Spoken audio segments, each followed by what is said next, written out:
Meus irmãos, boa noite e sejam todos muito bem-vindos à Casa Espírita Nosso Lar, onde viemos buscar conhecimento, conhecer um pouco na intimidade do nosso Mestre Jesus. E a segunda-feira nos ajuda nessa compreensão, porque sempre um irmão querido, um irmão abnegado, sempre faz-se presente para nos trazer, iluminar nossas mentes, trazer conhecimentos para que, voltando para o mundo, para os nossos afazeres, para a nossa família, possamos levar muita coisa para refletir, para estar mudando nossos hábitos, nossos ares. Então, aproveitando esse momento maravilhoso, é um momento simples, não tem nada de material, não tem ouro, não tem prata, não tem nenhuma imagem, mas como Moisés nos ensinou, né, adorar a Deus em espírito e em verdade, né, na sua essência, sem distrações. A gente já é orgulhoso, já somos vaidosos por natureza. Se tivermos qualquer coisinha aqui, aí pronto. Tira-nos a consideração o nosso objetivo. E quem está aí presente para nós hoje é nosso querido irmão Leonardo Marmo, novamente conosco. É um irmão que faz parte dessa família do nosso lar, né? Casa Espírita Nosso Lar, conta sempre com o companheiro. Apesar de cidade diferente, mas está sempre juntos no pensamento, no coração, nas afeições, na simpatia. E é ele que vai trazer para nós nessa noite o seu estudo, a sua palavra, e que possamos nós outros prestar atenção, envolver-nos no silêncio, envolver-nos nessa mensagem tão bela que trouxe para nós essa noite o nosso irmão, a visão de Eurípides. É uma passagem linda. Quem já viu a história dele, leu o livro, viu o filme, é uma coisa assim incrível. O que o irmão, em 38 anos aqui na Terra, fez. Então, aproveitando o momento, vamos nós elevar nosso pensamento a Deus, elevar nossa alma, elevar esse nosso ser, que hoje trabalhou muito, até o estresse, preocupou muito, embora não precise, e correu para ali, correu para cá. Mas agora é o momento em que paramos tudo. É como se tivéssemos desencarnados. Não tem mais coisa da terra. É cuidado do nosso espírito. E numa prece, pedir a Deus a permissão para que possamos nos envolver com a espiritualidade amiga, pedindo a Ele que abençoe o nosso companheiro Leonardo Marmo, para que ele possa trazer a sua palavra de luz e de bênção para cada um de nós, envolvendo seus amigos espirituais, nessa onda de paz e equilíbrio. Pai nosso, nosso Pai, que estais por toda parte, santificado seja o vosso nome, no louvor de todas as criaturas. Venha a nós o vosso reino, de sabedoria e de amor. O pão nosso de cada dia, do corpo e da mente, dai-nos hoje sempre. Perdoe nossas dívidas, ensinando-nos a perdoar os nossos devedores, o esquecimento de todo mal. Não permitas que venhamos a cair sob os golpes rígidos da nossa própria inferioridade. Livrai-nos do mal que ainda reside em nós mesmos, pois só em Ti brilha a luz eterna do reino e do poder, da glória e da paz, da justiça e do amor para sempre. Permita-nos, Senhor Jesus, em nome de Deus, nosso Pai perfeito, iniciarmos mais uma reunião, cuja primeira parte é a palestra do nosso irmão e mais tarde a doação das energias através dos passes. Abençoa-nos, Senhor, e o irmão tem a hora para o irmão O microfone também está com o irmão, a palavra. Deixa eu ver.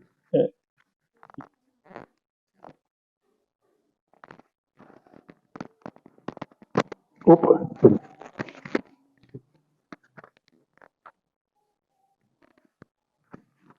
Foi?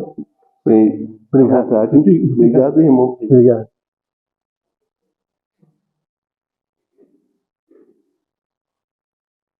Bom, meus amigos, tá ok? Bom, normalmente eu não preciso de microfone, não, porque eu falo muito alto. Mas, meus amigos, primeiramente a nossa palavra é de agradecimento pela oportunidade, pelo convite, e rogando a Deus, a nosso Pai Maior, e aos mentores espirituais da casa, nossos mentores espirituais pessoais e todos os amigos espirituais que ajudam nesse projeto, que nos auxiliem. Porque quando nós nos encontramos, os nossos mentores também se encontram. E muitas vezes esse encontro dos nossos mentores é muito positivo para nós. Que assim como nós confraternizamos e trocamos ideias, os nossos amigos espirituais também trocam ideias quando vêm nos acompanhar para esses encontros. E procuram fazer desses encontros um auxílio mútuo, auxiliando uns aos outros e aos seus respectivos tutelados, ou seja, a nós outros, né? Então, muitas vezes nós constituímos uma egrégora ainda maior, um núcleo, um hospital, uma escola e uma oficina de trabalho espiritual ainda maior do que normalmente a casa espírita já é, porque ela é usada exclusivamente para o trabalho espírita, mas nesses encontros os amigos espirituais vêm e se esforçam muito para nos auxiliar. E por que razão isso acontece? Porque eles tentam aproveitar as brechas que nós oferecemos, e nem sempre nós estamos oferecendo muito, em função do estresse, como o nosso próprio companheiro falou na abertura, né? Nosso amigo falou, o estresse, as preocupações, nem sempre nós estamos numa atitude mais elevada na luta estressante do dia a dia, e nesses momentos os amigos aproveitam para, a partir do momento que nós elevamos um pouco a nossa vibração, nos fornecer fluidos salutares, fluidos harmonizadores, permitir o afastamento de entidades perturbadoras. Então eles auxiliam muito para que nós melhoremos as nossas condições de saúde integral, ou seja, melhoria da condição espiritual, perispiritual e física. E muitas vezes, muito frequentemente, situações graves no nosso perispírito são eliminadas ou pelo menos atenuadas a partir da intervenção dos amigos durante os nossos encontros. Às vezes até problemas graves que estão ameaçando ocorrer, mas que ainda não sabemos e nem desconfiamos, porque os sinais e sintomas no corpo somático, no corpo físico de carne ainda não se manifestou, mas eventualmente se manifestaria, são eliminados, porque os amigos espirituais, os médicos do mundo espiritual, sabedores que a mente move a matéria através do perispírito, o perispírito está ligado célula a célula, molécula a molécula em relação ao corpo físico, fazendo uma intervenção magnética no perispírito, melhora a nossa condição no corpo orgânico. Então nós temos benefícios muito significativos nos encontros espíritas, porque oferecemos um pouco de clima, oferecemos um pouco de elevação do pensamento, e os amigos estão aí praticando um amor incondicional, esforçando ao máximo para nos beneficiar, se nós estivermos com o mínimo de sintonia para receber. Então esse é um primeiro objetivo, que a gente fica muito satisfeito de poder participar, porque sabemos que somos muito beneficiados. Um segundo objetivo das nossas reuniões é tentar reter algum material para os nossos estudos posteriores. E por que razão? Porque a tarefa do conhecimento espiritual e do conhecimento espírita propriamente considerado é uma tarefa de educação continuada. É uma tarefa contínua, ininterrupta, e que vai continuar durante toda a nossa vida, até a nossa desencarnação e também após a nossa desencarnação. É uma tarefa que tem começo, mas não tem fim. E nós precisamos sempre tentar melhorar a qualidade da nossa compreensão para melhorar a qualidade da nossa ação espírita. Joana de Ângeles já tinha a proposta espiritizar, qualificar e humanizar. Espiritizar. Nós somos espíritas. Somos espiritualistas, mas precisamos aprofundar o conteúdo espírita. Não é? Então, o Centro Espírita é a Universidade da Alma. Nós precisamos esforçar para melhorar a qualidade das nossas classes. Então, precisamos aprofundar o nosso conteúdo espírita. Então, espiritizar. Qualificar, a partir do momento em que estamos procurando melhorar o nosso conteúdo espírita, precisamos qualificar nossas ações nas diferentes atuações da vida. E nas diferentes atuações do próprio trabalho espírita. Se eu sou um passista, vou tentar ser um passista melhor. Se eu sou um palestrante, vou tentar trazer um conteúdo melhor. Se eu sou um coordenador de grupos de estudo, vou tentar me esforçar mais. Se eu tenho uma função, vou tentar melhorar o desempenho dessa função. Então, qualificar o nosso trabalho de diferentes maneiras. E humanizar.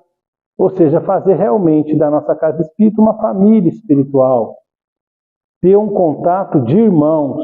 Estar aberto, sinceramente aberto, de coração, a um contato efetivo com o nosso irmão. Está disposto a ajudar, está disposto a fazer realmente do trabalho espírita um trabalho que desperte a ação no bem, não só dentro da casa, mas também no dia a dia, como consequência desse novo amadurecimento. Então, que a gente busque esse conhecimento a mais, aprofundando sempre com muita análise crítica, porque todos os irmãos expositores temos muitas limitações, e o trabalho espírita é um trabalho original nesse sentido, pelo menos dentro dos âmbitos religiosos. Porque a tarefa do conhecimento espírita é uma tarefa pessoal e intransferível. O "e conhecereis a verdade vos libertará" é uma tarefa pessoal e intransferível. Então ninguém vai fazer isso por nós. Nós temos que fazer por nós mesmos. Mas nós trocamos experiências. Nós podemos caminhar juntos. Nós podemos trocar impressões para que, nos ajudando, a gente nivele o nosso nível de discussão espiritual, nivele por cima, ou seja, a gente cresça junto, trocando experiência. Então, que a gente consiga atingir no mínimo esses dois objetivos para o nosso encontro.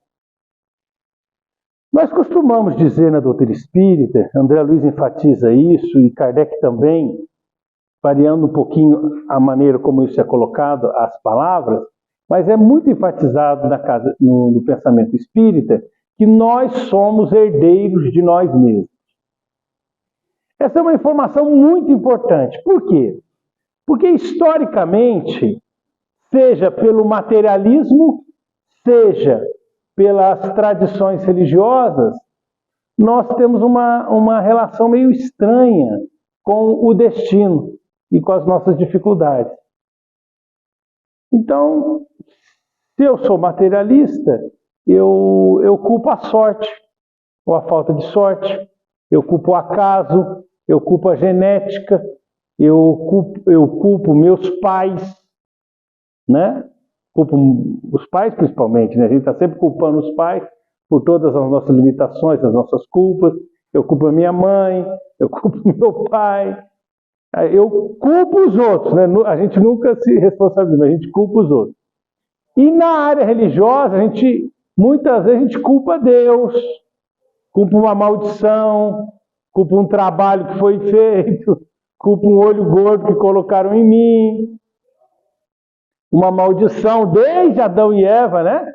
Que coisa, que coisa. Como é que a gente pode acreditar? Como é que a gente pode acreditar nessa altura do campeonato, 2023? O pessoal acha que alguém comeu o conhecimento da árvore do bem e do mal, e todo esse tanto de geração, esse tanto de gente está tudo amaldiçoado, né? Esse povo está tudo amaldiçoado e está tendo que ter a redenção, porque dois aprontaram lá, e Deus ficou muito bravo, e a gente está pagando até hoje por causa deles. E até hoje a gente tem que trabalhar por causa disso, porque o trabalho é uma maldição, né, no caso, né, nessa perspectiva. Os livros da Joana de Ângeles são muito interessantes, que falam de laborterapia, o trabalho como algo que liberta a pessoa, que dignifica, que transforma, né? A gente viu o Chico Xavier falando do trabalho, Divaldo também.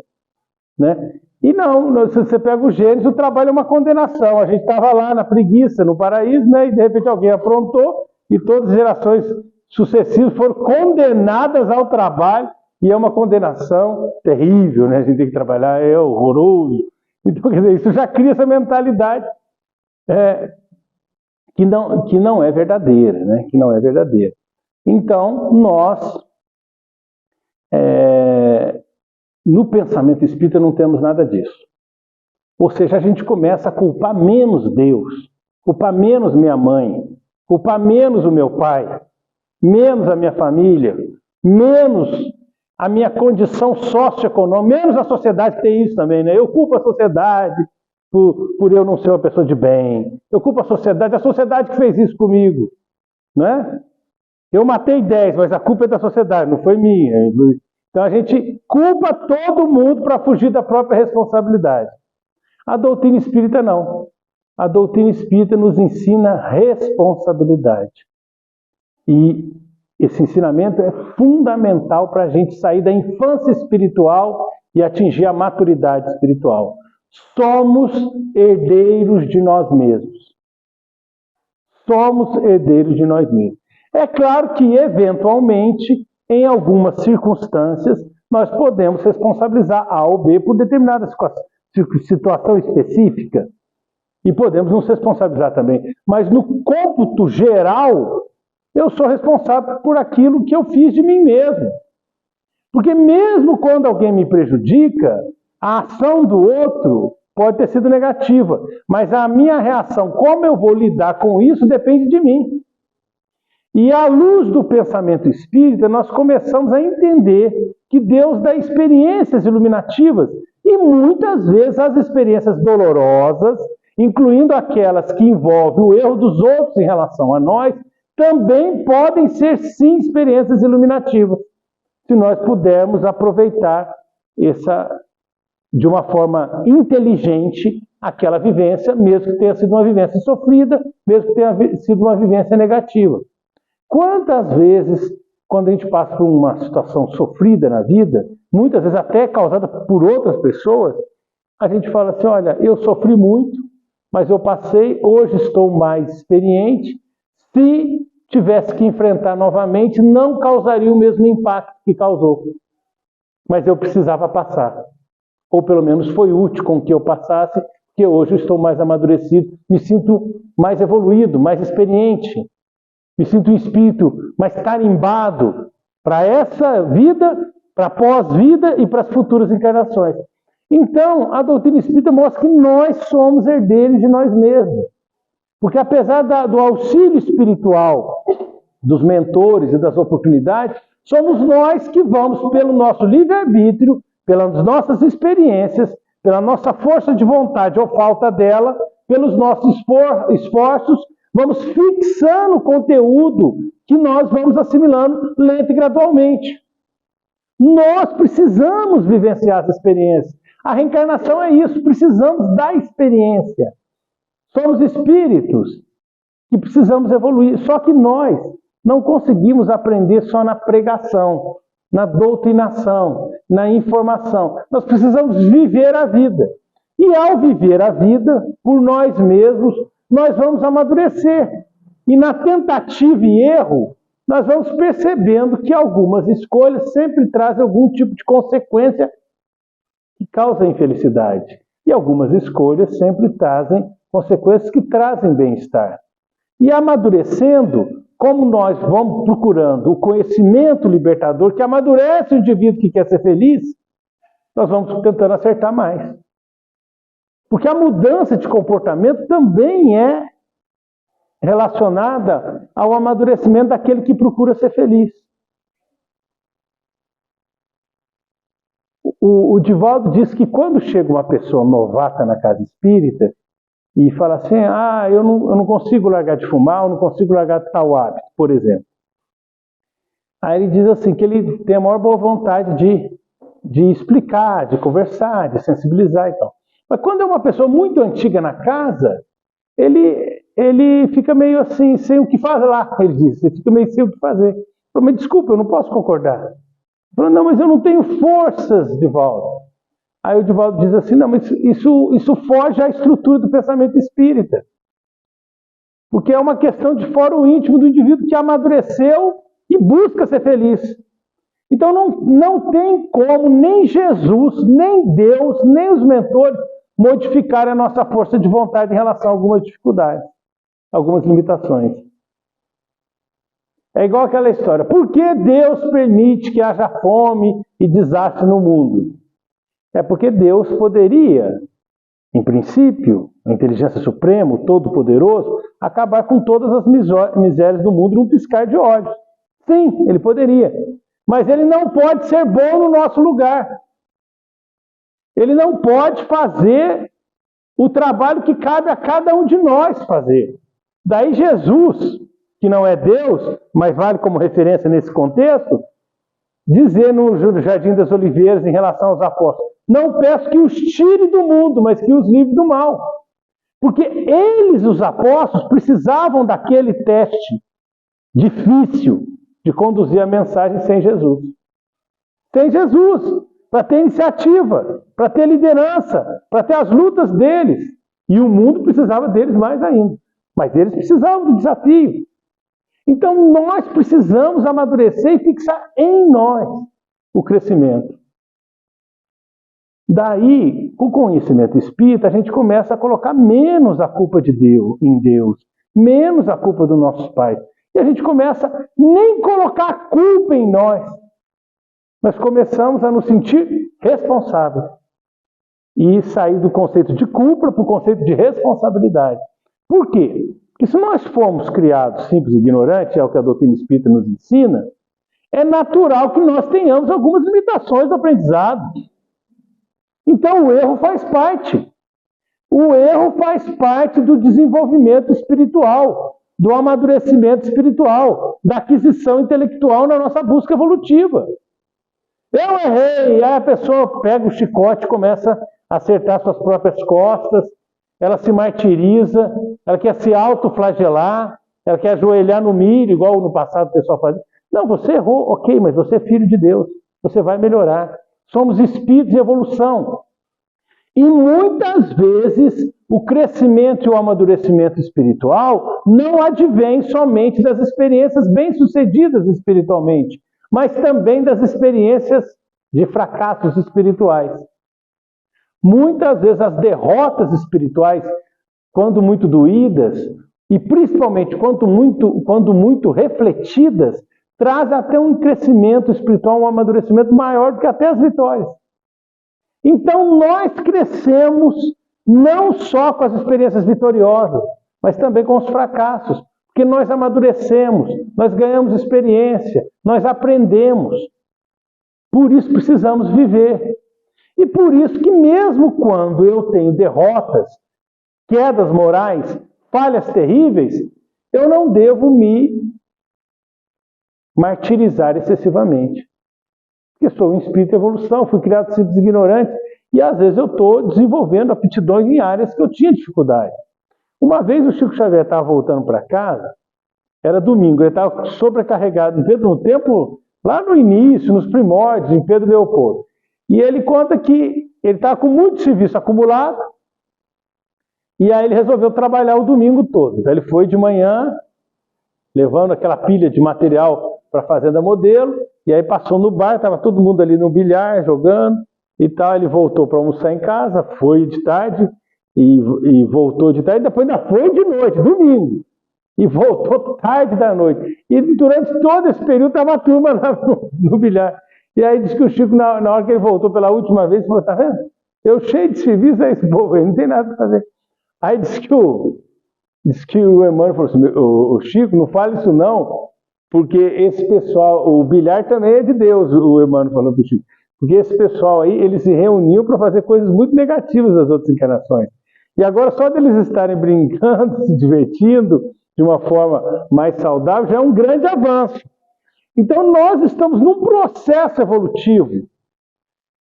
E esse processo é muito lento e gradual. E às vezes em intervalos de tempo curto ou em comparações com espíritos mais amadurecidos, a gente se sente um pouco sem graça, né? Meio fracassado. Mas muitas vezes é uma perspectiva errada, que estamos avançando. E esse avanço é o reflexo do quê? De um somatório de todas as experiências reencarnatórias e todas as experiências no mundo espiritual, que a gente esquece. Não é só as reencarnatórias. Como diria André Luiz, a evolução se dá em 2 mundos. Evolução em 2 mundos. Aprendemos na vida física, mas também aprendemos muito no mundo espiritual. Porque senão a criação estaria errada. Porque Deus cria e se as pessoas só evoluem na reencarnação, o intervalo no mundo espiritual deveria ser mínimo, para todos, sempre. E quanto mais tempo o camarada passa lá, mais ele está estacionado. Não é verdade. Evoluímos aqui e evoluímos lá no mundo espiritual. O que ocorre é que, normalmente, nas fases iniciais do processo evolutivo, na vida física, a evolução acaba sendo mais impactante. Mas conforme o espírito vai crescendo, ele evolui muito, tanto aqui como lá. Então, se nós tivermos uma maturidade espiritual mínima, conseguiremos evoluir muito substancialmente, tanto encarnados como desencarnados. Daí, aquela famosa questão, quem será que eu fui em encarnações passadas? Em certo sentido, ela perde a importância em relação àquilo que nós chamamos planejamento reencarnatório, programação reencarnatória. Nós devemos nos preocupar profundamente qual é o planejamento reencarnatório que eu tenho para essa vida agora. Lembrando que existem características gerais no planejamento de todos. Quais são elas, Leonardo? Kardec e Emmanuel nos explicam que quando nós reencarnamos, nós temos tarefas perante nós mesmos, perante a família consanguínea e a família espiritual, perante a sociedade e perante a divulgação da verdade. Então, perante eu mesmo, eu tenho que sair melhor. Eu tenho que sair melhor daqui, mais inteligente, mais bondoso, mais equilibrado emocionalmente, com menos dívidas, tendo ajudado mais gente, sem ter feito maldade, ou o mínimo de maldade possível para os outros, tendo ajudado outras pessoas, tendo que trabalhar na assistência intelectual, emocional, educacional, espiritual, de diferentes tipos. Eu tenho que sair melhor perante mim mesmo. Eu tenho que expandir os talentos, as habilidades que o meu espírito trouxe. Eu vim para crescer. Eu tenho que sair melhor. Intelecto, moral e emocionalmente. Espiritualmente, de uma forma geral. Perante a família. Eu tenho que ter ajudado a minha família material, a minha família consanguínea. E tenho que ter ajudado a minha família espiritual, que é mais ampla do que a minha família material. A família do trabalho, a família do estudo, às vezes o bairro, a vizinhança, a ambiência com a qual a gente convive, o grupo religioso, são membros da nossa família espiritual. A sociedade. Nós sempre reclamamos do mundo, a Ucrânia, a China, os Estados Unidos, o que será que vai ser do mundo? Pois é, eu estou dando a minha parcela de contribuição, pelo menos mínima, para que eu tente minimamente ajudar que os nossos filhos, netos, bisnetos, consigam pegar um mundo melhor do que o que a gente pegou. A gente está tentando melhorar a sociedade para a gente deixar um mundo melhor para quem vier depois da gente. Uma questão importante. E a divulgação da verdade. Quantas pessoas vivem uma vida extremamente materialista que não têm acesso a uma informação espiritualista, espiritual de qualidade? Se a pessoa tem acesso, mas por opção pessoal do seu livre-arbítrio ela escolhe, ok. O livre-arbítrio, nós respeitamos o livre-arbítrio de todos. Porque isso faz parte da caridade, isso faz parte do processo normal de liberdade de ação de todos.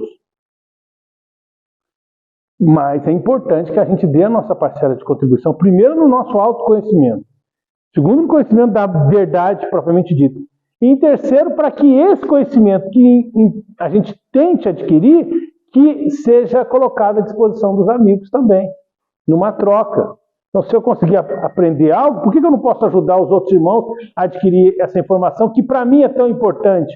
Porque me dá uma diretriz, uma orientação espiritual para que eu aprenda a conduzir a minha vida.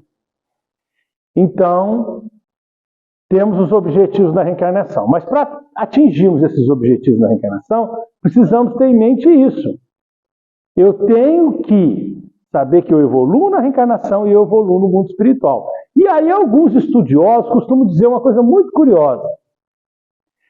E se fosse para a gente lembrar do passado, ao invés de ficar lembrando de um monte de encarnação que já não vale mais nada, não sei por que o povo quer lembrar. Eu quero lembrar o que eu fui na Idade Média. Ih, boa coisa não deve ter sido. Idade Média? Benza a Deus. Na Idade Média, mais de 500 anos atrás, é melhor não lembrar. Mas a gente quer lembrar. É uma fantasia, uma coisa meio... Pode até trazer alguma informação interessante, mas muitas vezes não. É mais uma curiosidade. Seria mais interessante, dizem alguns estudiosos, que a gente lembrasse, principalmente da última ou das últimas, para saber, encarnação. Estou falando de encarnação, vida física, para saber aonde a gente errou. Não é para saber se o camarada foi rei, foi rainha, foi prefeito, nada disso. É para saber aonde a gente errou moralmente, aonde a gente caiu, qual foi a nossa falha moral, as nossas limitações, para a gente não repetir na presente encarnação a área em que a gente falhou mais, na última ou nas últimas. Saber aonde a gente errou. E seria mais interessante do que lembrar de outras vidas, saber do nosso planejamento reencarnatório na erraticidade, na intermissão, no período entre vidas. O contrato que nós assinamos agora, antes, nos anos antes do ano do nosso nascimento. Né? Tira 9 meses de gravidez, não é isso? Na barriga da mamãe. Tira aí do ano de nascimento. Faz a conta aí. Fácil, né? Ano de nascimento. Tira um ano. O que a gente estava fazendo nesse ano aí? Nesses anos para trás? Aí que está. Como é que estava o nosso planejamento encarnatório? O que a gente se comprometeu em fazer aqui na vida física? Quais são as nossas tarefas, a nossa programação? E esse é um ponto importante. Porque, obviamente, a maioria de nós não vai conseguir lembrar. Mas estudando doutrina espírita com profundidade e estudando a nós mesmos através do autoconhecimento com profundidade, que requer atenção, autocrítica e meditação, nós conseguimos ter uma ideia razoável, pelo menos aproximada, dos pontos principais que a gente deve ter se comprometido, analisando o contexto no qual a gente está reencarnado. Qual deve ser as 5 principais tarefas que eu tenho que fazer na minha vida? E como eu estou andando? Como eu estou desenvolvendo? Como eu estou procedendo, implementando essas tarefas? Para que a gente, se tiver que cair a ficha, tiver que levar um susto, que a gente leve agora. Porque o que acontece? O camarada desencarna e leva aquele susto. Ah, eu não sabia. Não é isso? A gente lembra do E a Vida Continua, até Calazans e eu estamos fazendo o estudo do E a Vida Continua agora, lá na Rádio São João, aos domingos, né? Quando o rodízio da equipe do Mundinho, quando cai na gente, né? Semana que vem a gente vai fazer também de novo. A gente fez esse domingo. E está no E a Vida Continua. A gente está seguindo todos os livros de André Luiz. E agora a gente está no A Vida Continua. A Evelina estava assim, né? A Evelina estava chocada. Primeiro, eles achavam que eles estavam no hospital psiquiátrico, mas já tinha desencarnado, não estava percebendo. E depois ela não estava aceitando que ela não foi tão bem na sua encarnação. Mas por quê? Em nenhum momento ela fez um processo de autoavaliação, olhou para dentro de si, não tinha espiritualidade na busca pela sua transformação. Em nenhum momento ela perguntou o que eu vim fazer aqui na Terra, o que eu vim fazer aqui na minha vida. E ninguém reencarnou de férias. Ninguém reencarnou de férias. Todo mundo vem com uma tarefa. Como é que está o desempenho nosso nessa tarefa? E o pior é que a gente vai trabalhar mais do lado de lá, porque também é outro problema, né? O pessoal vai para o velório e fala, ele descansou. Não, agora ele vai começar a cansar. Porque quando eles estão quase safenados do lado de lá, eles falam assim, não, vou reencarnar que eu não estou dando conta, que de tanto que eu estou trabalhando. Mas a gente reencarna para trabalhar aqui também. Mas muitas vezes a gente acaba se perdendo em tarefas secundárias. Isso é tão verdade, que isso aí está até no Evangelho de Jesus, a parábola do semeador. A parábola do semeador é muito curiosa, porque ela tem nuances que de repente a gente não presta atenção. O semeador jogou a semente em todos os locais. E a semente tinha a mesma qualidade. Não é que ele jogou uma semente especial em um lugar, uma semente de segunda qualidade. Não, é a mesma semente. E o que variou o solo foi a produtividade do solo. Mas o curioso é que tem aquele solo lá, muito ruim, né, que os passarinhos comeram, porque é aquele solo duro da estrada de terra, né, que está bem batido, bem compactado. Então a semente não permeia a terra. Mas tem um solo muito interessante, aliás, dois, que é o pedregoso e o espinhoso, que a semente desceu, ela brotou e ela chegou a crescer, e principalmente o espinhoso, ela cresceu até bastante. Mas nem o pedregoso e nem o espinhoso foram considerados bons solos. E por quê? Mesmo no caso do espinhoso, a planta tendo nascido, tendo crescido. Porque o que diferencia o bom do que não é bom ainda é a produtividade no bem. Então são as obras. Fora da caridade não há salvação. Reconhece a árvore pelos frutos. A cada um segundo as suas obras. Porque na parábola ele fala 30 por 1, 60 por 1, 100 por 1. E a mesma mensagem, variando alguns detalhes, da parábola dos talentos. O que recebeu 2 produziu mais 2, o que recebeu 5 produziu mais 5. E aquele que recebeu 1 era para ele ter produzido mais 1. Só que ele não produziu, ele ficou com medo, ele enterrou. E Jesus, explicando a parábola do semeador, ele diz o seguinte, que ouve a mensagem com alegria. Quantas vezes a gente ouve a mensagem com alegria? Mas os cuidados do mundo fazem a pessoa perder o foco. E ela não consegue ter uma produtividade no bem.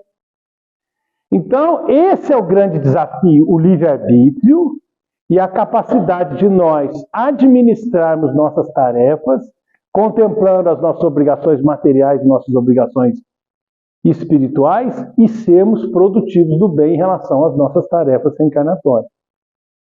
Assim nós buscaremos uma meta difícil, mas que é maravilhosa quando ela é alcançada, que é o completismo reencarnatório. O completismo existencial de que André Luiz fala para nós. É aquele camarada que conseguiu cumprir, completar, tirar nota 10 no seu planejamento reencarnatório. Isso traz um salto qualitativo, uma condição no mundo espiritual espetacular, quase que ilimitada. O indivíduo começa a ter crédito para fazer o que ele quiser. Porque quanto mais produtivo no bem, maior é a liberdade que o indivíduo tem. E isso está no Livro dos Espíritos. Quanto mais você cresce, maior é a liberdade, porque você está tendo responsabilidade para administrar a sua própria liberdade. Então é mais oportunidade que é oferecida. Você vê que isso está no Evangelho de Jesus.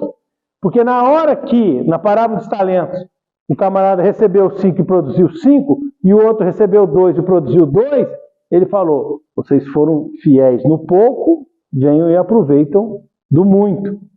Então, se você conseguiu produzir, mesmo que em condições que talvez não eram as ideais para que você produzisse mais, o Senhor, os amigos espirituais são inteligentes, eles sabem das coisas, eles analisam o contexto. Tanto é que Jesus, na sua inteligência, ele não cobrou 5 talentos do que recebeu 2. É proporcional. O que recebeu 5 produziu 5, mas o que recebeu 2 produziu 2. E os 2 foram comemorados com a mesma frase, inclusive. Porque ele é proporcional, ele leva em consideração a dificuldade, o contexto no qual eu tive uma oportunidade, às vezes, maior ou menor. Ele é justo. Daí aquele que mais recebeu, mais será cobrado. E aquele que menos recebeu, também será pedido menos, proporcionalmente, o que ele vai produzir. Então nós temos que ter em mente esse ponto que é muito importante. o nosso planejamento reencarnatório, a nossa produtividade no bem. E um aspecto que a gente deve ir. Aliás, Valdo Vieira tem uma colocação que eu acho muito interessante. Ele diz o seguinte, que o indivíduo mais lúcido, o encarnado mais lúcido, no grau mais lúcido, ele tem em torno de 80% da lucidez que ele teria como desencarnado. Então, se você pegar a pessoa mais lúcida espiritualmente, mais consciente da sua própria realidade espiritual e da realidade espiritual geral, a sua, dentro do autoconhecimento, e geral, ela teria, no máximo, rarissimamente, em condições raras, ela chegaria em 80% da condição que ela teria como espírito desencarnado.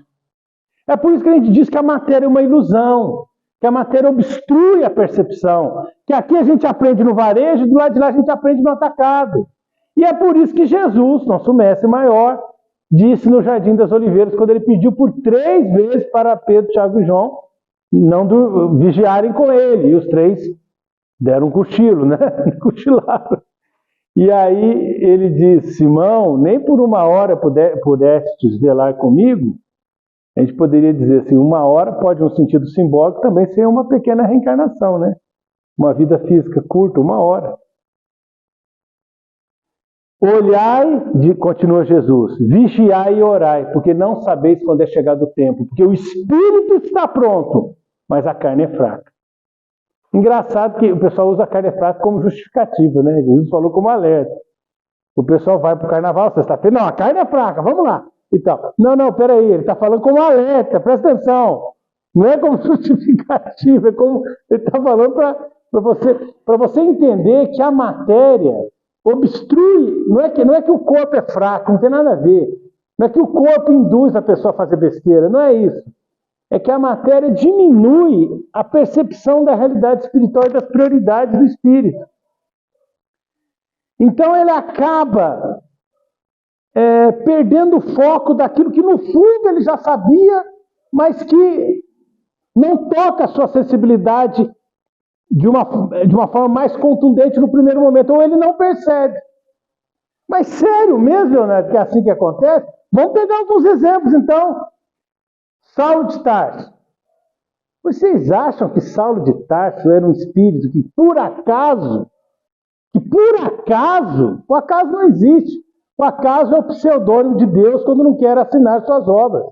Você acha que Saulo de Tarso, por acaso, virou apóstolo? Era um espírito preparadíssimo pelo Senhor, assim como os outros apóstolos. Muito preparado.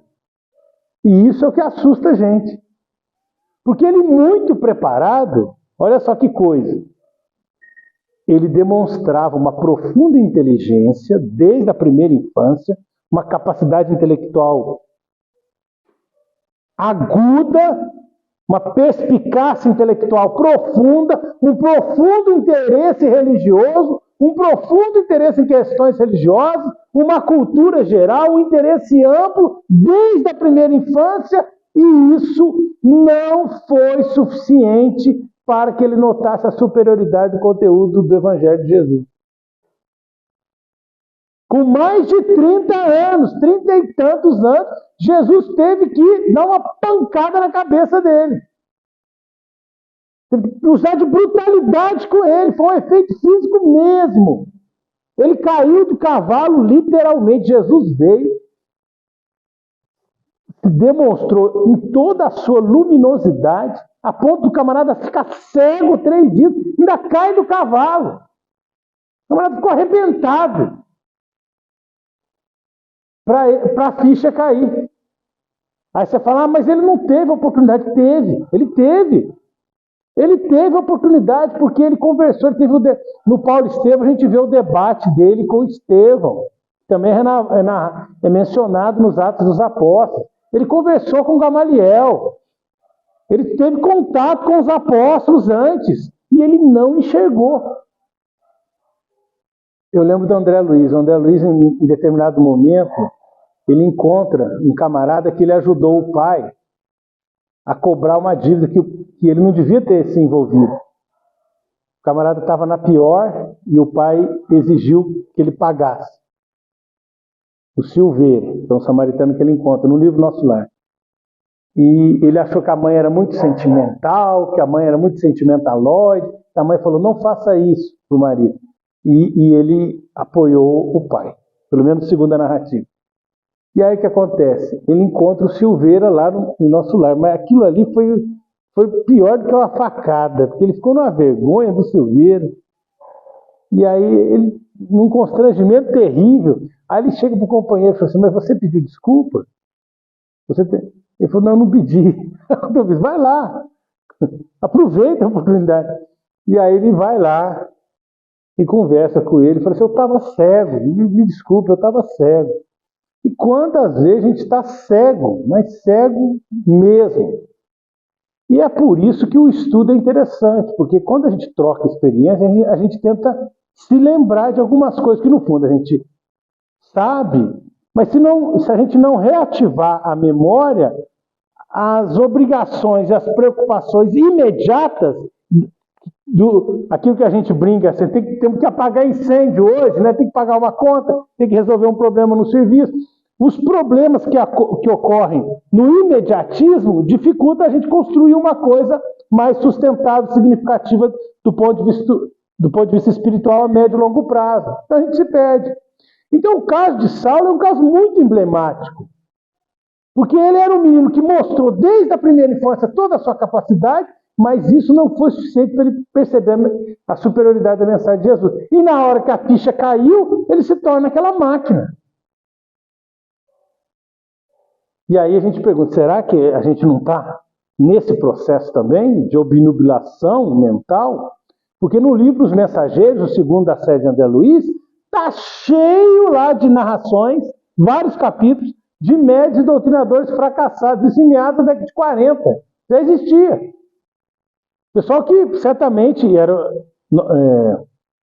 estava em Nosso Lar, né? Os Mensageiros ainda é uma narrativa focada na colônia Nosso Lar, é o Ministério da Comunicação, só o Ministério que é diferente, e também já era o Brasil. Então já eram espíritos que já reencarnaram desde a época de Kardec, no final do século XIX, começo do século XX, já reencarnaram para ajudar a implantação do espiritismo no Brasil e já tinham desencarnado e já estavam como fracassados lá de lá. E alguns tiveram mais de 30 anos de treinamento no mundo espiritual para vir. Só que o livre-arbítrio é base da lei de Deus. E o esquecimento tira o foco das questões essenciais. No Livro dos Espíritos é uma questão muito interessante. Quando o espírito desencarna, ele percebe aquilo que realmente o distancia da felicidade.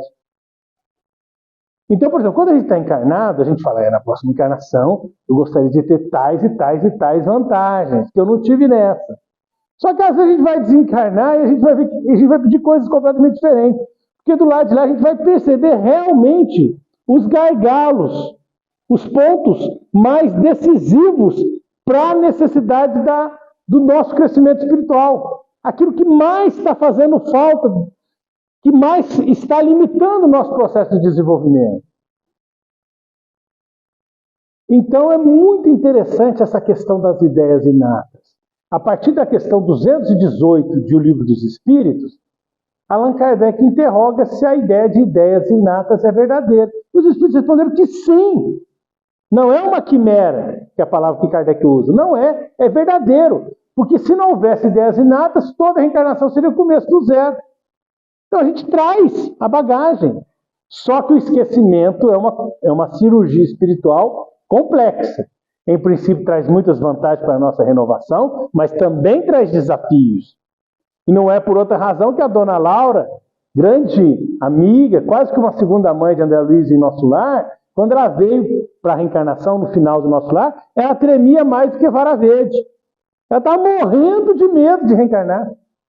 Estava sentindo muita pressão. E ela vinha mega respaldada pelo Clarencio, pelo governador de Nosso Lar. Super apoiada, super preparada, mas ela sentia insegurança. O receio de falhar. O receio de não ser bem sucedido. Você vê o exemplo do Dr. Bezerra de Menezes. O Dr. Bezerra de Menezes, ele era católico apostólico romano. Só que ele estava numa busca espiritual. Ele estava lendo tudo quanto era filosofia oriental, tudo que era... tradições religiosas, mas ele não tinha ainda encontrado alguma coisa que ele queria encontrar.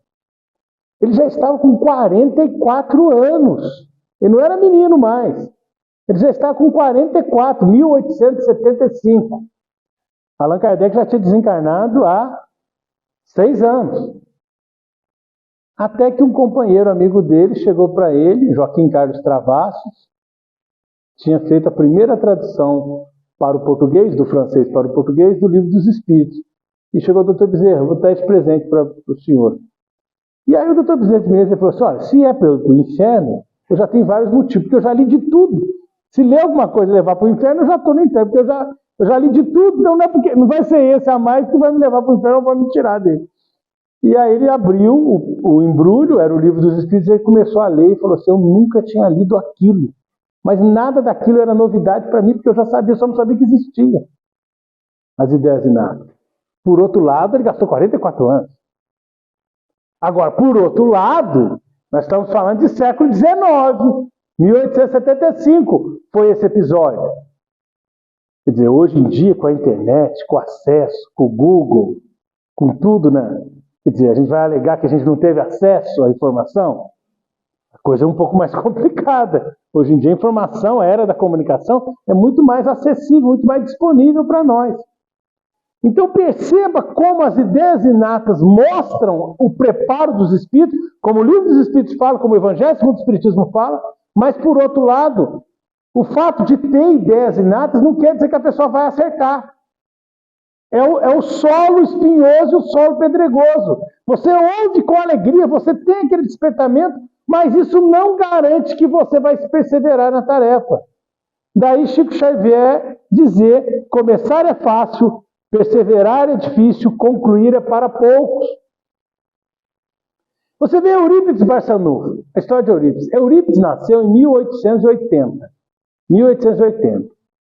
E no ano 1903, portanto ele estava com 23 anos, ele já era um apóstolo do bem. Ele era católico, vicentino, né, secretário da Sociedade de São Vicente de Paulo, e já era uma pessoa extremamente dedicada, atuante na sociedade e dedicada ao bem. Mas ele ficou sabendo que o tio dele, Mariano da Cunha Júnior, o senhor Mariano, ele estava realizando experiências espíritas a 14 quilômetros de Sacramento, num centro espírita que tinha sido criado. É um caso curioso, porque o senhor Mariano era materialista e tinha se convertido ao espiritismo. Aliás, o caso é bem curioso, porque chamou a atenção até da Federação Espírita Brasileira.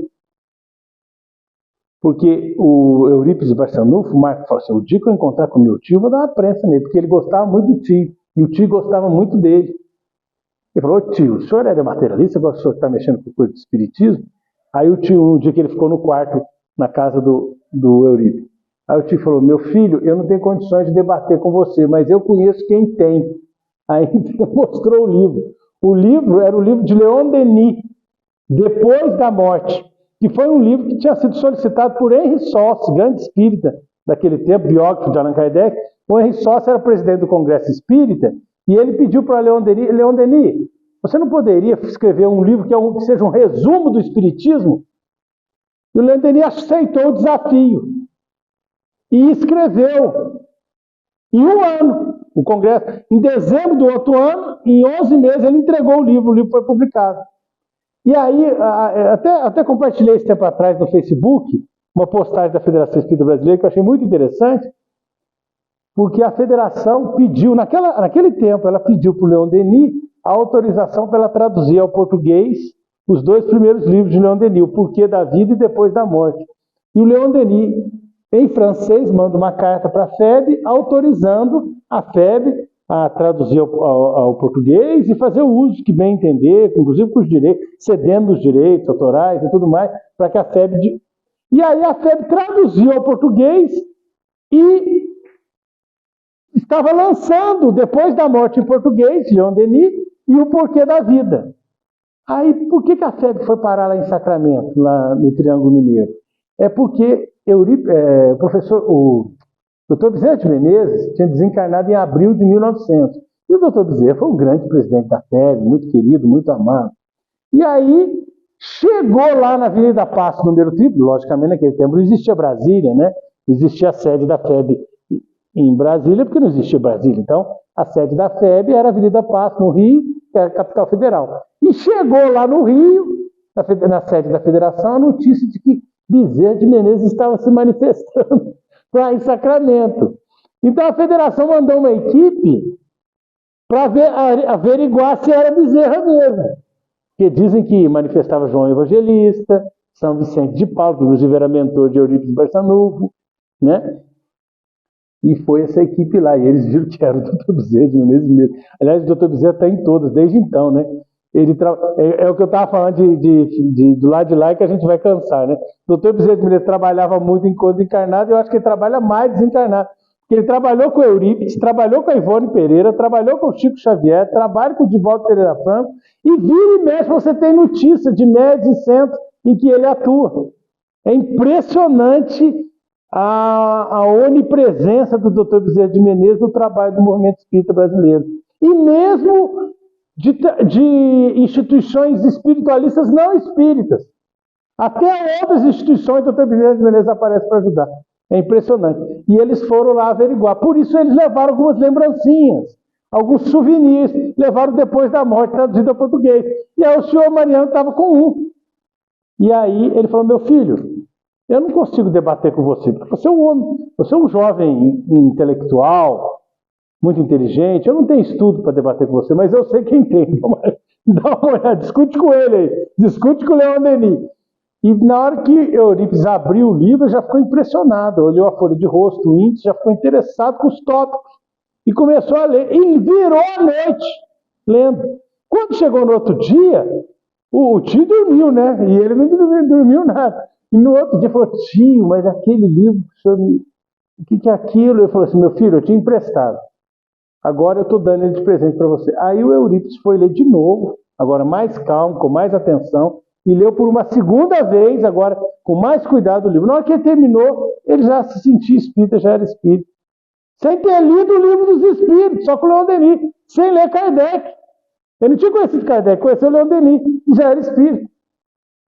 Quer dizer, aí você percebe o quê? A força das ideias inatas, mas também a problemática do esquecimento. Porque com 23 anos ele ia dar uma prensa no tio. Olha só. Também a questão do preconceito, as informações adquiridas, a falta de informação de qualidade. E na hora que ele leu o Leon Denis, sem Kardec, ele se torna espírita. Lógico que o Leon Denis é um grande autor e é uma grande obra, mas ele não tinha nem lido Kardec, e ele ficou totalmente impactado, convencido da qualidade superior daquele material. Então a gente percebe essa questão das ideias inatas, da força das ideias inatas, mas também do perigo de não estar atento a si mesmo, de não fazer uma reflexão, de não fazer essa viagem interior, de não procurar aprender a nossa realidade espiritual. É muito interessante, no livro Sexo e Destino, em determinado momento, o André Luiz vai perguntar para o Belino, que é um instrutor do Instituto, que era uma colônia espiritual, Almas Irmãs, que era uma afiliada de Nosso Lar. Ele perguntou como é que era, se eles tinham algum dado estatístico em relação à produtividade, ao desempenho reencarnatório daqueles que vinham para a reencarnação, vinculados à colônia Almas Irmãs, ou seja, os egressos da Almas Irmãs, ou seja, a nossa procedência espiritual. Porque normalmente a gente sai de uma colônia, de uma cidade, alguma instituição espiritual e voltamos para lá. E vamos ser submetidos a uma avaliação de desempenho que nós fizemos em relação ao que estava combinado e a chance que tivemos. E aí André Luiz conta, indaguei de Belino se conhecia a média geral de aproveitamento na comunidade. E ele informou que sim, acentuando que em 82 anos de existência, o Almas Irmãs, que detinha habitualmente uma população oscilante de 5 a 6 mil pessoas, então é uma cidade pequena, né? Era como se fosse uma cidade pequena, 5 a 6 mil pessoas, apontava no coeficiente de cada 100 estudantes, então, por cento, de cada 100 que vinha para a reencarnação, 18 vitoriosos nos compromissos da reencarnação. Então, 18 arrebentaram a boca do balão, tiraram 9 ou mais de 9, mais de 90%. 22 melhorados. Então, 22, digamos que é uma nota 8, 7,5, melhorados. 26 muito imperfeitamente melhorados. Daquele pessoal que passou na recuperação final, né? Aquele pessoal que passou ali no arredondamento, né? Quer dizer, por pouco a pessoa saiu melhor do que ela chegou. E 34 onerados por dívidas lamentáveis e dolorosas. Então 34% voltava. O espírito não regride, mas a pessoa volta mais comprometida. Quem explica isso é o instrutor Lísias, que é um amigo de André Luiz, o enfermeiro de André Luiz, que se torna praticamente o irmão de André Luiz em nosso lar. O André perguntou para ele o que era o umbral. O que era o umbral? Aí ele falou assim, olha só, o umbral é o seguinte, imagine você que você tem uma roupa que está um pouco suja, e você se sente constrangido de estar com as outras pessoas porque essa roupa está suja. Então você está no ambiente, mas você não se sente muito bem no ambiente. A gente lembra da parábola do festim de núpcias, né? A veste nupcial. Você não está com a veste nupcial, mas no caso a roupa estava suja.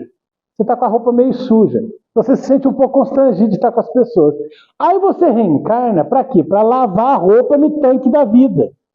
E para na hora que você desencarne, você vem com a roupa mais limpinha para se enquadrar melhor naquele ambiente que você estava meio sem graça. Para você se sentir mais à vontade, mais identificado, mais no mesmo nível daqueles companheiros que estão naquela comunidade. Só que aí você vem e se arrebenta. Você vem e piora. E volta com a roupa mais suja ainda do que ela estava antes, que você reencarnou para lavar. Aí ele falou assim, como é que você vai voltar para o local que você saiu para limpar a roupa com a roupa mais suja do que ela estava antes? Você não vai conseguir se ambientar. Então, o estágio no umbral seria o estágio depurador para pelo menos o grosso dessa sujeira a gente dar uma limpada. Aquela primeira passagem no tanque ali, né? Aquela primeira escovada, né? Quando está muito suja a roupa. Então, o que ele está querendo dizer? Que a pessoa fez tudo que não prestava, se desequilibrou, se perdeu, aumentou o compromisso. Pelo menos arrependida ela tem que estar. Pelo menos pensando, refletindo, meditando, chorando, se arrependendo e levando a Deus, caindo em si como filho pródigo. Para quê? Para que ela volte numa atitude de humildade, de reconhecimento dos seus próprios erros, para que comece uma nova caminhada. Se você pega essa pessoa que fez tudo errado e já coloca ela lá, ela vai mais criar problema para ela e para os outros. Então a espiritualidade trabalha para que a gente tenha o máximo de condições evolutivas, eficientes para crescer na vida física e no mundo espiritual. Só que ela está submetida a uma coisa muito delicada, complicada e base da lei de Deus, que é o livre-arbítrio. Depende de cada um de nós e depende da maturidade. Só que se nós fizermos o nosso dever de casa, no estudo espírita, na oração, na meditação, no autoconhecimento, na reflexão, estaremos mais alertas, mais sintonizados, mais predispostos a captar essa influência espiritual superior. E isso vai minimizar a chance da gente ter um desvio muito grande. Se a gente tiver um desvio, a gente vai reparar e vai recuperar. Porque nós não precisamos desencarnar para descobrir que a gente está errado. Vamos descobrir agora, enquanto temos tempo. Uma senhora muito idosa chegou para o Chico Xavier e falou, Chico, eu com meus 99 anos, você acha que eu já terminei minha tarefa? Aí o Chico falou, se você não desencarnou ainda, não terminou. Então ainda temos esperança, nós que estamos encarnados. Então a cada dia nós temos uma página em branco e o que vai escrito nela vai por nossa conta. Que a gente possa aproveitar as nossas oportunidades iluminativas, valorizar a chance da gente ter acesso à doutrina espírita, valorizar o nosso corpo, que é uma máquina maravilhosa, mas que nós deixaremos. E é importante que a gente valorize o que nós vamos levar, mas precisamos aproveitar essa chance. Guardai o vosso tesouro, onde as traças não corroem e os ladrões não roubam. Onde estiver o vosso tesouro, aí estará o seu coração. Então que a gente aproveite a nossa encarnação e produza melhor em prol da nossa própria felicidade, em prol de nós mesmos. Que assim seja.